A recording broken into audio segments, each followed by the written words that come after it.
നമസ്കാരം. നമസ്കാരം. ഇന്ത്യയുടെ കാര്യം നോക്കുകയാണെങ്കിൽ യുവാക്കളുടെ അവസ്ഥ വളരെ പരിതാപകരമാണ്. ഒരു ഭാഗത്ത് UGC നെറ്റ് എക്സാമിൻ്റെ ചോദ്യപേപ്പർ, നീറ്റ് എക്സാമിൻ്റെ ചോദ്യപേപ്പർ, എല്ലാ തരത്തിലും ചോദ്യപേപ്പർ ലീക്കാവുന്നു. അപ്പം കഴിഞ്ഞ BJP സർക്കാരിൻ്റെ ഏകദേശം 12-13 വർഷം എടുത്തു കഴിഞ്ഞാൽ അതിലേകദേശം 4-5 വർഷത്തോളം ഈ സെയിം സാധനം റിപ്പീറ്റ് ചെയ്ത് വന്നിട്ടുണ്ട്. പല തവണയായിട്ട് ചോദ്യപേപ്പർ ലീക്ക് നടന്നിട്ടുണ്ട്. അതിൽ ഒരു കാര്യം വളരെ കൃത്യമാണ്, സർക്കാരിന് ഈ സാധനത്തിൽ വലിയ തരത്തിലുള്ള വിട്ടുവീഴ്ച ചെയ്യേണ്ടി വന്നിട്ടുണ്ട്, പ്രത്യേകിച്ച് യുവതലമുറയോട്. കാരണം അവരുടെ നാളത്തെ ഭാവിയാണ് ഈ സർക്കാർ ഇല്ലാണ്ടാക്കുന്നത് എന്നുള്ള പ്രധാനപ്പെട്ട ഒരു കാര്യമാണ്. അത് മാത്രമല്ല, ഇപ്പോൾ നമ്മൾ ഇതിനെതിരെ പ്രക്ഷോഭം നോക്കുകയാണെങ്കിൽ പെട്ടെന്ന് ഇപ്പോൾ ഒരു കോക്രോച്ച് ജനതാ പാർട്ടി വരുന്നു, അവർ വലിയ തരത്തിലോട്ട് പ്രക്ഷോഭത്തിലോട്ട് പോകുന്നു. പക്ഷേ ആ പ്രക്ഷോഭം വിജയിക്കുന്ന ഒരു സംഭവം നമ്മൾ കണ്ടില്ല. അതിന് പ്രത്യേകിച്ച് കോൺഗ്രസ് ഒക്കെ പറഞ്ഞത് ഇതേപോലൊരു മുന്നേറ്റമായിരുന്നു ഇന്ത്യ അഗെയിൻസ്റ്റ് ടു കറപ്ഷൻ. പിന്നീട് ആ സാധനം മുതലെടുത്തത് ഈ പറഞ്ഞ പോലെ BJP ആണ്. നാസാരെ മൂവ്മെൻറ്റിലൂടെ ആ സാധനം ബെനിഫിഷ്യറി ആയത് BJPക്കാണ്. സിമിലർലി കോക്രോച്ച് ജനതാ പാർട്ടി വന്നപ്പോഴും സെയിം നിലപാടായിരുന്നു രാഹുൽ ഗാന്ധിക്ക്. പക്ഷേ മറ്റ് പ്രതിപക്ഷ പാർട്ടികളൊക്കെ സപ്പോർട്ട് കൊടുത്തായിരുന്നു. അപ്പോൾ തൃണമൂൽ കോൺഗ്രസ് ആയാലും സമാജ്വാദി പാർട്ടി ആയാലും എല്ലാവരും, ആം ആദ്മി പാർട്ടിയിലൊക്കെ സപ്പോർട്ട് കൊടുത്തായിരുന്നു. പക്ഷേ ഇപ്പം കോട്ടയിൽ കോൺഗ്രസിൻ്റെ നേതൃത്വത്തിൽ വലിയ തരത്തിലുള്ള ഒരു വിദ്യാർത്ഥി ആരവന്തനം നടക്കുന്നുണ്ട്. ഇപ്പോൾ ഇന്നലെ രാജസ്ഥാനിലെ കോട്ടയിൽ നീറ്റ് എക്സാം എഴുതുന്ന കുട്ടികളെല്ലാവരും ഒരുമിച്ച് കൂട്ടിയിട്ട്, പ്രത്യേകിച്ച് അവിടെ ഒരു കുട്ടി ആത്മഹത്യ ചെയ്തായിരുന്നു. ആ കുട്ടി ആത്മഹത്യ ചെയ്തതിൻ്റെ ആത്മഹത്യ കുറിപ്പടക്കം, കത്തടക്കം എടുത്തിട്ടാണ് രാഹുൽ ഗാന്ധി ഇന്നലെ പറഞ്ഞത്. മാത്രമല്ല, രാഹുൽ ഗാന്ധി പറഞ്ഞ കാര്യം, ഇത് നിങ്ങളെ ഞാൻ രാഷ്ട്രീയവൽക്കരിക്കുകയല്ല, എനിക്കിവിടെ രാഷ്ട്രീയം പറയേണ്ട ആവശ്യമില്ല, പക്ഷേ ഇതിൽ നമ്മൾ ചർച്ച ചെയ്യേണ്ട കാര്യം തന്നെയാണ്. ഒരുപാട് യുവാക്കളുടെ ജീവിതം വെച്ചാണ് ഈ സർക്കാർ കളിക്കുന്നത്. മാത്രമല്ല, കുട്ടികൾക്ക് ഇനി വരാനിരിക്കുന്ന എക്സാമിൽ നല്ലൊരു ആശീർവാദം അദ്ദേഹം നേരുന്നുണ്ട്.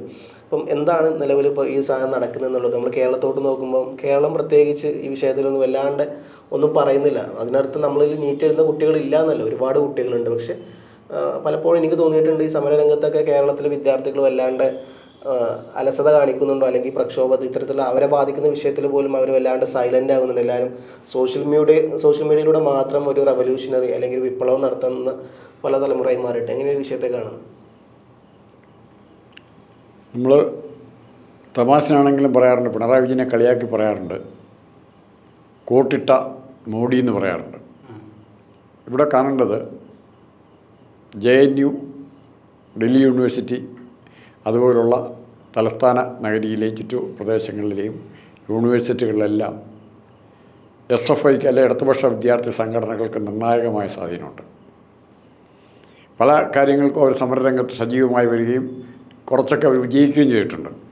പക്ഷേ അടുത്ത കാലത്തായി കേന്ദ്ര ഗവൺമെൻറ് മോഡിയുടെ നയങ്ങളെ എതിർക്കുന്ന കാര്യത്തിൽ പ്രസ്താവനകൾക്കപ്പുറത്തേക്ക് പോകാൻ ഒരു താല്പര്യം കാണിക്കുന്നില്ല.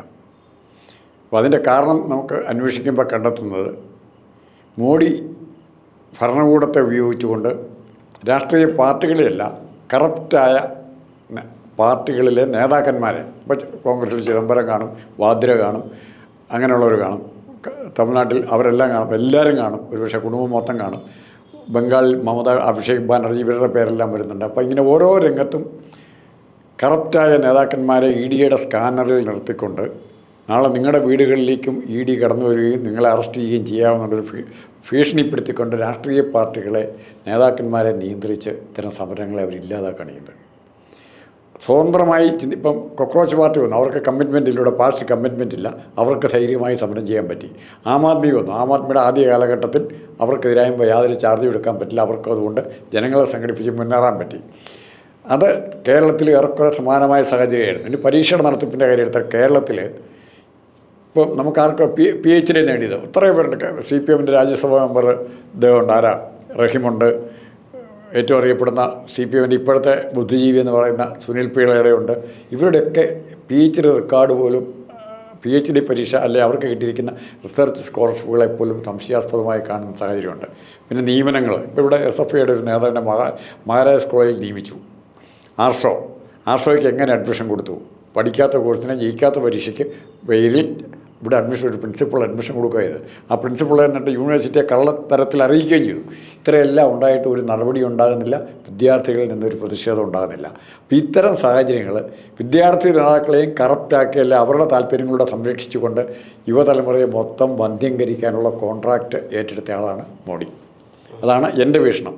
അതുകൊണ്ടാണ് അവർക്ക് ആവശ്യമുള്ളവരെ ഓരോ തലത്തെയും സാമ്പത്തികമായോ അല്ലെങ്കിൽ എന്തെങ്കിലും നേട്ടത്തിന് വേണ്ടി ഏത് പരീക്ഷയും എപ്പോഴും എങ്ങനെയും നടത്തി കൊടുക്കാമെന്നും എത്ര അനർഹരാണെങ്കിലും ജയിപ്പിച്ചെടുക്കാമെന്നും പറയുന്നുണ്ട്. പണ്ടൊക്കെ സിവിൽ സർവീസിനെ പറഞ്ഞു കേട്ടിട്ടുണ്ട്, പൊക്കം ഒഴിച്ച് എല്ലാം അഡ്ജസ്റ്റ് ചെയ്യാം. പട്ടാളത്തിൽ ചേരുന്നത് പൊക്കവും ഒഴിച്ച് ബാക്കി എല്ലാം അഡ്ജസ്റ്റ് ചെയ്യാമെന്ന് പറയുന്നത്. പൊക്കത്തിൻ്റെ കാര്യത്തിൽ മാത്രം കാണിക്കാൻ പറ്റില്ല. മനുഷ്യൻ്റെ ഉയരം 5 അടി വേണമെങ്കിൽ 5 അടി തന്നെ വേണം, അല്ലാതെ കൂടുതൽ വേണം. കാരണം ഉയരം പിന്നെ കുറഞ്ഞു എന്ന് നമുക്ക് പറയാൻ പറ്റാത്തതുകൊണ്ട് ബാക്കി എല്ലാ മേഖലയിലും കള്ളത്തരം കാണിക്കും.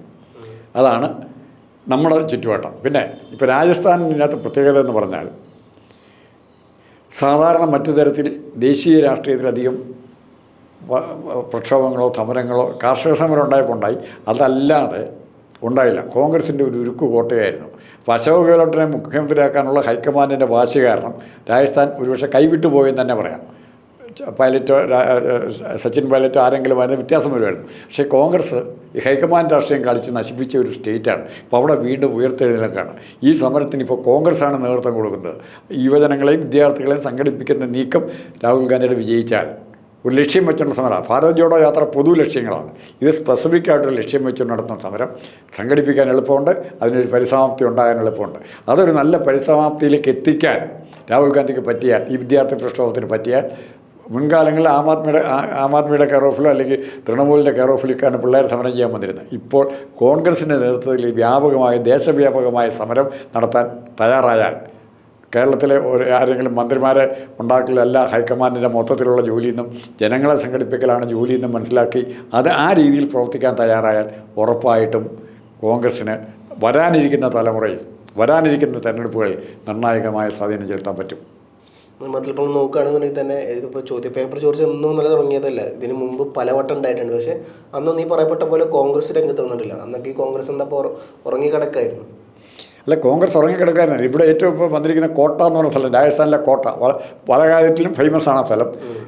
താക്കൂർ രാജപുത് വംശജരുടെ കേന്ദ്രമാണ് കോട്ട. അവിടെയാണ് ഏറ്റവും കൂടുതൽ എൻട്രൻസ് കോച്ചിങ് സെൻ്ററുകളുള്ളത്. എങ്ങനെയാണ് വന്നത്? എൻട്രൻസ് കോച്ച് ഇപ്പോൾ നമുക്ക് കേരളത്തിലാണ് പറയാൻ, തൃശ്ശൂർ PC തോമസിൻ്റെ പാലായി ബ്രില്യൻറ്റിൻ്റെ അങ്ങോട്ടാണ് ആൾക്കാർ പോകുന്നത്. ഇവിടെ കോട്ടയിലാണ് പ്രൊഫഷണൽ കോളേജ് പരീക്ഷകളുടെ എഞ്ചിനീയറിങ്ങിൻ്റെ ആണെങ്കിലും മെഡിസിൻ്റെ ആണെങ്കിലും സിവിൽ സർവീസിൻ്റെ ഉൾപ്പെടെ ഉള്ള എല്ലാ പരീക്ഷകളുടെയും കോച്ചിങ് സെൻ്ററുകൾ ഏറ്റവും കൂടുതലുള്ളത് കോട്ടയിലാണ്. അവിടെ ആ സെൻ്ററാക്കി അല്ല അവിടെ പോയി പഠിച്ചിട്ട് വരുന്ന പിള്ളേർ ഒത്തിരി ജയിച്ചു വരുന്നുണ്ട്. ഇതെങ്ങനെ സാധിക്കുന്നു? അതിനെക്കുറിച്ച് പഠിച്ച് ജയിച്ചവരുടെ കഴിഞ്ഞൊരു 10 വർഷം 5 വർഷത്തിൽ ജയിച്ചവരുടെ പശ്ചാത്തലം ഒന്ന് എടുക്കുക. അപ്പോൾ അറിയാൻ പറ്റുന്നത് എങ്ങനെ എവിടെ നിന്നാണ് ജയിക്കുന്നത്. ഇവിടെ നമ്മുടെ PSCയുടെ റാങ്ക് ലിസ്റ്റൊക്കെ എങ്ങനെ ഉണ്ടാകുന്നത് നമ്മൾ കണ്ടു കഴിഞ്ഞു.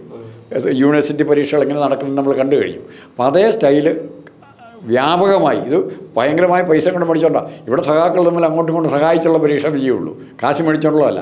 ഇത് പണം മേടിച്ചുകൊണ്ട് ഓരോ ചോദ്യപേപ്പറിനും അതിൻ്റെ ഉത്തരസൂചിയും കൂടെ ഉൾപ്പെടെ കിട്ടുന്ന 10 ലക്ഷം 20 ലക്ഷമാണ് ചാർജ്. ഇപ്പോൾ കോട്ട കേന്ദ്രീകരിച്ചാണ് ഇതിപ്പോൾ നടന്നിരിക്കുന്നെങ്കിൽ ഇന്ത്യ മുഴുവൻ ഇതിൻ്റെ കണ്ണികളുണ്ട്. ഒരു ക്വസ്റ്റ്യൻ പേപ്പർ ഒരിടത്ത് വിൽക്കാൻ പറ്റിയാൽ അതിൻ്റെ കോപ്പികൾ ഇഷ്ടംപോലെ കാശിനനുസരിച്ച് വരും. ഇത് ഡിജിറ്റലാകുന്നുണ്ട്. പുറമെ പെട്ടെന്ന് തിരിച്ചറിയാൻ പറ്റിയാൽ പേഴ്സൺ ടു പേഴ്സൺ വാട്സാപ്പ് വഴിയോ മെയിൽ വഴിയോ പോവുകയുള്ളൂ. ഇപ്പോൾ ഇൻസ്റ്റാഗ്രാം നിരോധിച്ച് അതുവഴിയാണ് കഴിഞ്ഞ പ്രാവശ്യം പറ്റുക. അത് നിരോധിച്ചൊരു കാര്യമുണ്ടോ? വേറെ 100 ഓൾട്ടർനേറ്റീവ്സ് ഇവർക്കുണ്ട്. പ്രാവശ്യം ഇപ്പം ഈ പേപ്പർ ചോർന്നപ്പോൾ ആദ്യം ചെയ്തത് ഈ പറഞ്ഞ പോലെ ടെലഗ്രാമിന് ഒരു പരിധി വരെ കൂച്ചുവിലങ്ങിടുന്നു എന്നുള്ളതാണ് സർക്കാർ പറഞ്ഞത്. അപ്പോൾ അതിൻ്റെ ഭാഗമായിട്ട് കുറച്ച് കാലയളവിന് ഈ ടെലഗ്രാം വീക്ഷിക്കപ്പെടും എന്നുള്ള കാര്യങ്ങളൊക്കെ പറയുന്നുണ്ട്. ഒരു പരിധി വരെ നിരോധിക്കപ്പെടുന്ന തരത്തിലോട്ടും പോകുന്നുണ്ട് കാര്യങ്ങളൊക്കെ. അല്ല, ആ ഒരു കെയർ ഓഫിലെ വാർത്താവിനിമയത്തെ നിരോധിക്കാൻ മോഡിക്ക് സന്തോഷമായിരിക്കും. ഒരു കാരണമുണ്ടല്ലോ, ജനങ്ങളോട് പറയാനൊരു കാരണമുണ്ട്. പക്ഷേ ഇതുകൊണ്ട് മാത്രം തീരുമോ? ക്വസ്റ്റ്യൻ പേപ്പർ ഉണ്ടാക്കുന്ന ആളാർ എവിടെ ഉണ്ടാക്കുന്നു? അതിൻ്റെ സിലബസ് മാത്രം കൊടുത്താൽ മതി.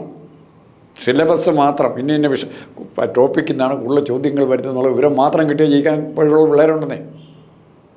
അത് അങ്ങനെ ഇവിടെ കേരളത്തിൽ ആ ഒറ്റ കാര്യം കൊണ്ട് രക്ഷപ്പെട്ടൊരു പ്രധാനപ്പെട്ട സെൻ്ററുണ്ട്. നമ്മൾ പറയുന്ന കാര്യം ശരിയല്ല, എന്നാൽ പോലും അറിയാം, നേരിട്ടറിയാം. ഒരു താൻ പഠിപ്പിച്ച 2 അധ്യാപകർ ഫിസിക്സിൻ്റെയും കെമിസ്ട്രിയുടെയും ക്വസ്റ്റ്യൻ പേപ്പർ തയ്യാറാക്കുന്ന ബോഡി വന്നപ്പോൾ അതുമായിട്ട് ബന്ധപ്പെട്ട വേറൊരു അധ്യാപകൻ എൻട്രൻസ് വളരെ ഭയങ്കരമായി വിജയിക്കാൻ തുടങ്ങി. വേറൊന്നും പറയുന്നില്ല. അത് മാത്രമല്ല, ഇപ്പം ഇന്നലെ കണ്ട മറ്റൊരു വാർത്ത, ഇഗ്നോൻ്റെ പല പേപ്പറുകളും ചോരുന്നുണ്ടെന്ന്. ഇഗ്നോ നമുക്കറിയാം, ഇന്ദിരാഗാന്ധി നാഷണൽ ഓപ്പൺ യൂണിവേഴ്സിറ്റി ഒരുപാട് പറഞ്ഞ പോലെ നേരിട്ട് സെൻട്രൽ ഗവൺമെൻറ് നടത്തുന്ന ഒരു പ്രസ്ഥാനമാണതും. പക്ഷേ കാലാകാലങ്ങളായിട്ട് നീണ്ടുപോകുന്നത്. പക്ഷേ ആ പ്രസ്ഥാനത്തിൻ്റെയും ആ ഇൻസ്റ്റിറ്റ്യൂഷൻ്റെയും ചോദ്യപേപ്പർ, അപ്പോൾ അതിൻ്റെയൊക്കെ വില ഇടിഞ്ഞുകൊണ്ടിരിക്കുകയല്ലേ. അല്ല, എല്ലാ പരീക്ഷകളിൽ കൂടെ പരീക്ഷകളുടെ വില ഇടിഞ്ഞ നടത്തുക തന്നെ. ഇതേ രീതിയിൽ LLB പാസ്സായ, ഇതേ രീതിയിൽ BCom പാസ്സായ, അല്ലെങ്കിൽ ഇതേ രീതിയിൽ എഞ്ചിനീയറിംഗ് പാസ്സായ, ഇതേ രീതിയിൽ മെഡിസിൻ പാസ്സായ ആൾക്കാരാണ് ഇതിൻ്റെയൊക്കെ തലപ്പത്തേക്ക് വേണ്ടി സുപ്രീം കോടതി ജഡ്ജിമാരായിട്ട് വരുന്നവർ ഇവരിൽ നിന്നല്ല വരുന്നത്. ഇങ്ങനെ സുപ്രീം കോടതി ജഡ്ജിമാരെ ഡോക്ടർമാരെ കുറിച്ചൊരു വാചകം പറഞ്ഞു, MBBS പരീക്ഷയെക്കുറിച്ചൊരു വാചകം പറഞ്ഞു, അനർഹരെ കയറിക്കുന്നതിനെ പറ്റിയൊരു വാചകം പറഞ്ഞു. പാതി വെന്ത ഡോക്ടർമാർ, കൃത്യമായി പഠിച്ച് ജയിക്കാൻ പറ്റാത്ത ഡോക്ടർമാരെന്നാണ് പറയുന്നത്. അതേ വിമർശനം ആർക്കും ബാധകമാകുന്നുണ്ട്. LLBക്കും ഒക്കെ ഇത്തരം കള്ളത്തരങ്ങൾ നടക്കുന്നുണ്ടെങ്കിൽ അത് ജഡ്ജിമാർക്കും വക്കീലന്മാർക്കും പാതി വെന്ത ജുഡീഷ്യറി എന്ന് വേണം പറയാം. കാരണം അവർ സുപ്രീം കോടതി തന്നെ പറഞ്ഞിരിക്കുന്നതാണ്, എക്സ്പെർട്ടൈസ് അല്ലാത്ത അല്ലെങ്കിൽ അത് മെറിറ്റോറിയസ് ആയിട്ട് പാസ്സായി വരാത്ത കുട്ടികളെ അക്കോമഡേറ്റ് ചെയ്യുമ്പോൾ കഴിവില്ലാത്തവർ വരും, കറപ്റ്റായിട്ടുള്ളവർ വരും. ആ ഒരു സാഹചര്യത്തിലേക്ക് ജുഡീഷ്യറി വരെ പോയ ഒരു പശ്ചാത്തലത്തിലാണ് നമ്മൾ ഇന്ന് നിൽക്കുന്നത്. മോഡി എന്തെല്ലാം വിപ്ലവം പറയുമ്പോഴും സ്വന്തം നാട്ടിൽ നന്നായിട്ടൊരു പരീക്ഷ നടത്താൻ പറ്റി ഏറ്റവും മിടുക്കന്മാരെ കണ്ടെത്തേണ്ട പരീക്ഷ ഇന്ത്യയിലെ സിവിൽ സർവീസ് എന്നൊക്കെ പറഞ്ഞാൽ ഭയങ്കരമായിരുന്നു. സുഭാഷ് ചന്ദ്രബോസൊക്കെ ജയിച്ചതാണ് സിവിൽ സർവീസ്. അത്തരം ഒരു ചരിത്രമുള്ള സ്ഥലത്ത് നമ്മൾ അഴിമതിയുടെ കരളായിട്ട് ഇതിനെ കൊണ്ടുവരുമ്പോൾ അതിനെ പരിഹരിക്കാൻ പറ്റുന്നില്ലെങ്കിൽ മോഡി എന്ത് നേടിയെന്നാണ് പറയുന്നത്. ഈ ബൈബിൾ വചനം ഇങ്ങനെ ഭിത്തിയിലൊക്കെ എഴുതി വെച്ചിരിക്കുന്നതാണ്, ലോകം മുഴുവൻ നേടിയാലും നിൻ്റെ ആത്മാവ് നഷ്ടപ്പെട്ടാൽ നീ എന്ത് നേടുന്നതാണ് പറയുന്നത്. അതേ ചോദ്യം ഇവിടെ ചോദിക്കാം. മോഡി എല്ലാ ട്രംപ് ഉൾപ്പെടെ, പുടിൻ ഉൾപ്പെടെ എല്ലാവരുമായിട്ട്, ഷീപ്പിംഗ് ഉൾപ്പെടെ എല്ലാവരും തോളിൽ കൈയിട്ട് മോഡി തൊഴുത് കുമ്പിട്ട് നിൽക്കുമ്പോൾ അവരെ എല്ലാ സൗഹൃദം കിട്ടുമ്പോഴും മോഡി മറക്കരുത്, ഇന്ത്യയിലെ ചെറുപ്പക്കാരുടെ ആത്മാവ് നഷ്ടപ്പെട്ട് ജീവിതം നഷ്ടപ്പെട്ട പല കുട്ടികളുമുണ്ട്. ഇപ്പോൾ ടെൻഷൻ അനുഭവിക്കുന്നവരുണ്ട്, നേരിട്ട് സൂയിസൈഡായി ചെയ്തവരുണ്ട്. അപ്പോൾ ഇവരുടെയൊക്കെ ശാപം താങ്കളുടെ മേലുണ്ടാകും. ആദ്യം തങ്ങളുടെ ഉരുക്കുമുട്ടി ഉണ്ടെങ്കിൽ, ഇരട്ടച്ചങ്ങുണ്ടെങ്കിൽ, അല്ലെങ്കിൽ മുച്ചങ്ങുണ്ടെങ്കിൽ അതിലെ ഒരു ചങ്കിൻ്റെ പകുതി ഭാഗമെങ്കിലും ഉപയോഗിച്ച് ഇത്തരം അനീതിക്കെതിരെ ആദ്യം ശബ്ദിക്കുക. അതാണ് ഏറ്റവും വലിയ അനീതി. അതിനേക്കാൾ ഒരാൾ പശു വളർത്തിയെന്നല്ല പ്രശ്നം. ഇന്ത്യയുടെ സംസ്കാരത്തെ, അറിവിൻ്റെ സംസ്കാരത്തെ, അതിനെ പഴയ ഗുരുകുല സമ്പ്രദായത്തിൻ്റെയൊക്കെ മഹത്വമുണ്ട്. ആ അറിവിൻ്റെ സമ്പ്രദായത്തെ ഉയർത്തിപ്പിടിക്കാൻ നോക്കുന്നതിന് പകരം വെറും പെറ്റി ലാഭം കിട്ടുന്ന, രാഷ്ട്രീയ ലാഭം കിട്ടുന്ന പരിപാടികളുമായിട്ട് നടക്കുന്ന സമീപനമായിട്ട് ഇന്ത്യയെ രക്ഷിക്കാനാണ് നിങ്ങൾ ശ്രമിക്കുന്നതെങ്കിൽ ആ ശ്രമം തുടരുക. അതല്ല ഇന്ത്യയെ വിൽക്കാനോ അല്ലെങ്കിൽ ഇന്ത്യ ഇല്ലാതാക്കാനോ ശ്രമിക്കുന്നതെങ്കിൽ ഒന്നും പറയാനില്ല.